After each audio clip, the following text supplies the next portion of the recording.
BJP रुकन assembly Raghunandan Rao ने आज मीडिया से बात करते हुए कहा कि उन्हें और ईटला राजेंद्र और राजा सिंह को असेंबली में बजट इजलास तक मुअत्तल करना गैर कानूनी है और गैर दस्तूरी है। इस मामले को लेकर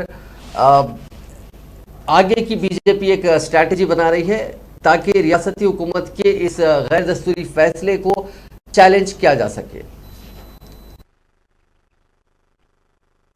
से कल तेलंगाना असेंबली में पहले दिन जो स्पीकर जी ने बिहेव किया वो अनडेमोक्रेटिक है, वैसा होना नहीं चाहता।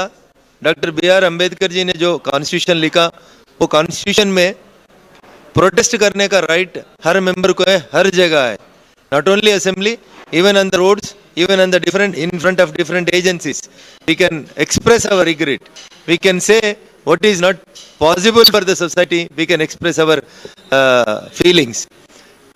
कल जो शासन सभापति ने जो किया हमारे साथ भाजपा के साथ वो पूरा कानून के खिलाफ है। उसीलिए आज हम राष्ट्र सर्वोन्नत न्यायालय हाई कोर्ट में एक पिटीशन डाला था, रिट पिटीशन गवर्नमेंट के खिलाफ में, शासन सभापति के खिलाफ में। हम आशा व्यक्त कर रहे हैं हमारा को कुछ पॉजिटिव रिजल्ट मिलेगा।